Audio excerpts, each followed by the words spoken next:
Vous pensiez pas que ce serait la vidéo suivante, hein? Allez voir la vidéo précédente si c'est pas fait, enfin vous faites comme vous voulez. Ici on va surtout parler de pourquoi la proportionnalité c'est pas partout, qu'est-ce qui fait qu'une situation pourrait ne pas être une situation de proportionnalité. La première partie de cette vidéo contient des exemples, la deuxième explique chacun de ces exemples. Avant, petit crochet, si vous avez regardé les vidéos précédentes et que vous vous êtes posé la question, oui, pour les écrans 16 neuvième, ce nombre 16 neuvième correspond au coefficient de proportionnalité pour passer de la largeur à la longueur. Voilà, j'avais la flemme de refaire le montage de la première vidéo.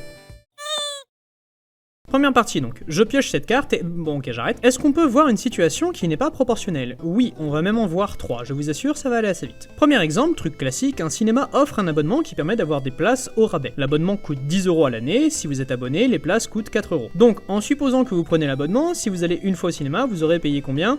10 plus 4, 14 €. Si vous y allez deux fois, 10 plus 2 fois 4, 18 €. Ainsi de suite. Si je mets ça dans un tableau, on n'est pas dans une situation de proportionnalité. Clairement, ici on a multiplié par 14 et là par 9. En général, dans un exercice à côté, on dirait que sans abonnement, une place coûte 6 € et le but c'est de trouver à partir de quand l'abonnement est rentable. Si on regarde, sans abonnement, une place c'est 6 €, deux places c'est 12 €, trois places 18 €, etc. Nouveau tableau, maths au truc. Donc, si on va au cinéma 3 fois ou moins dans l'année, ça sert à rien de prendre l'abonnement. Et oh, mais attendez, ce tableau, c'est un tableau de proportionnalité, mais oui.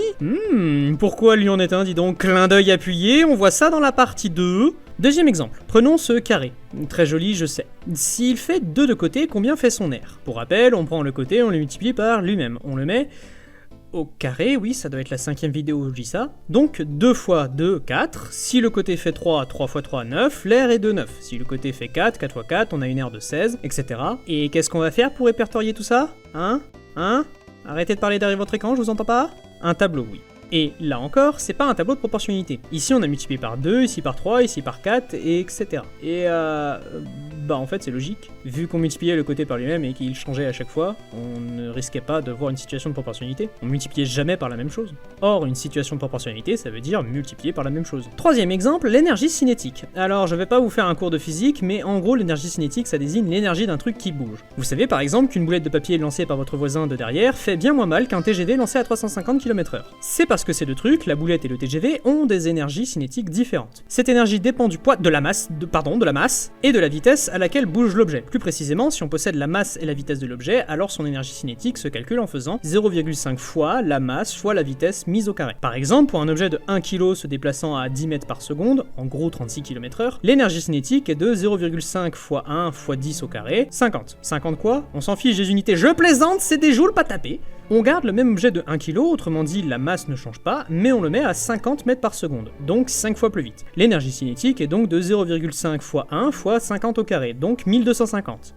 Ah, c'est pas la même.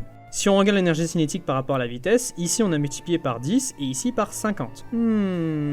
Étrange, c'est exactement les vitesses. On passe aux explications? Si vous voulez y réfléchir, mettez sur pause. Alors, premier cas, c'est très simple. Si sans abonnement, on est dans une situation de proportionnalité et avec, on n'y est pas, le fautif, c'est l'abonnement. Et ça vient du fait que, peu importe le nombre de places que vous prenez, l'abonnement sera un coût fixe et unique. Il ne viendra pas se rajouter à chaque place achetée. Regardez, si j'enlève le prix de l'abonnement dans le calcul, on retombe bien sur une situation de proportionnalité. Si on veut voir plus précisément, une formule pour calculer le prix sans abonnement est comme suit. 6 fois le nombre de places, vu qu'une place sans abonnement coûte 6 €, donc la deuxième ligne donne 6 fois la première. Alors que pour la version avec abonnement, on va payer 10 € plus 4 € à chaque place achetée, la formule est donc 10 plus 4 fois le nombre de places, et c'est le 10 qui nous embête. Il casse tout. Nous, on voudrait un nombre fixe fois le nombre de places achetées. Et ici, c'est pas le cas, il y a le plus 10 qui nous embête. Si on écrit la formule, c'est assez clair qu'il y a un problème. Et pour les deux autres exemples, eh bien, c'est assez simple. Ça va aussi se trouver en écrivant la formule. Pour l'énergie cinétique, c'est déjà écrit avant. Bon, on va pas s'embêter, la masse, elle change pas. C'est juste un nombre. Donc on peut combiner 0,5 fois et la masse, ça fait un nombre, on s'en fiche duquel. On sait juste qu'il va pas changer. On appelle ça une constante ou un coefficient parfois. Par contre, la vitesse, elle, est mise au carré. Autrement dit, notre nombre, il multiplie pas juste la vitesse, il multiplie la vitesse au carré. Sauf que nous, on voudrait qu'il multiplie juste la vitesse pour que ce soit une relation de proportionnalité. Le carré nous embête. Il va tout changer dans les calculs, bref, pas possible. Et pour l'exemple de l'aire du carré, si on écrit la formule, l'aire est égale au côté du carré, là pareil, le carré va nous embêter, donc pas possible. Je mets en annexe comme on peut voir ça aussi en revenant à la définition des ratios constants vus au début de la vidéo d'avant. Ça ferait trop long à mettre dans cette vidéo, attention, c'est un poil plus complexe. Bref, c'est comme ça qu'une relation non proportionnelle peut apparaître. S'il y a un truc supplémentaire qui s'incruste ou si la première grandeur se fait mettre mètre au carré, ou à une autre puissance, même à la racine carrée en fait. Bref, si on multiplie le nombre de départ par autre chose qu'une multiplication par un nombre constant. Voilà, j'espère que c'est un peu plus clair à présent. Ah, et un peu de vocabulaire inutile pour l'instant, mais c'est pour votre culture. Ça, c'est une relation linéaire, ça, c'est une relation affine, et en fait, une relation linéaire est aussi affine, mais pas l'inverse. Et ça, c'est une relation quadratique, mais on verra ça quand on parlera des fonctions. En attendant,